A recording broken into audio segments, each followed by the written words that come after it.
Imagine stepping onto a cable car that's been running for nearly 140 years. It's iconic, safe, a piece of history. But within minutes, it derails. The laughter turns to screams. The ride through Lisbon's beauty becomes a descent into horror. 15 lives gone in an instant. And today, Lisbon is in mourning. This was not just any cable car. This was the Gloria funicular, one of Lisbon's most recognizable landmarks for decades. It's carried millions of tourists and locals up the steep hillside from downtown to the vibrant Barro Alto, a ride that usually feels like stepping into a postcard, but on Wednesday that postcard ripped apart. At least 15 people died when the car suddenly derailed, 18 more were injured, and 5 of them remain in critical condition. For survivors, the memory is not of Lisbon's charm, but of screams, chaos, and the crushing sound of steel against stone. Video captured by bystanders tells the story better than words ever could. The once bright yellow car, mangled and destroyed, lying across the track,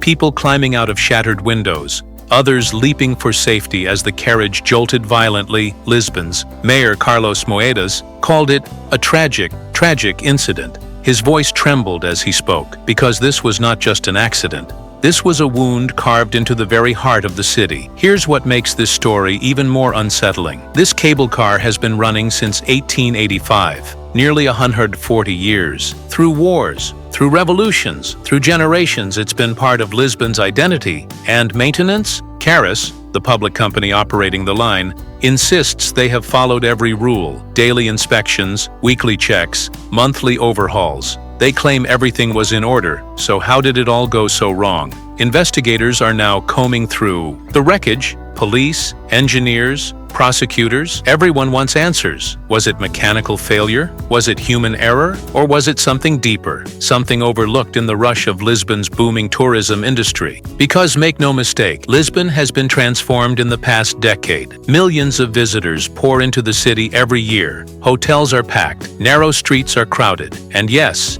the Gloria line carries 3 million passengers annually. Think about that for a moment. 3 million lives trusting this system every single year. And now, trust has been shattered. Foreign governments are already on alert. Britain, the largest source of tourists to Portugal, confirmed they are in touch, with local authorities ready to help if their citizens are among the victims. Germany, Spain, the US, all waiting for news, because tragedy in Lisbon does not just stop in Lisbon. It ripples across the world, and for survivors, the haunting images remain. People on the second cable car, the one at the bottom of the line, felt it too. They were not derailed, but their car jolted violently when the accident happened. Some passengers panicked and jumped out of the windows, fearing the worst. Lisbon is a city built on resilience, but this has left scars. The Portuguese president, Marcelo Rebelo de Sousa, expressed the nation's grief. A day of mourning has been declared. Flags will fly at half-mast. Families will bury their loved ones.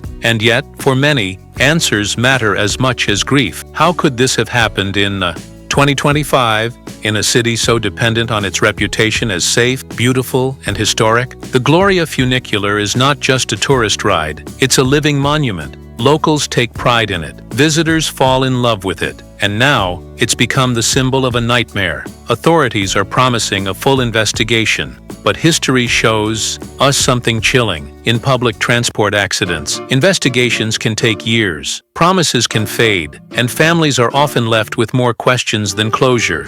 This is not just Lisbon's tragedy. It's a reminder for all of us about safety, about accountability, and about how quickly life can turn from ordinary to unforgettable.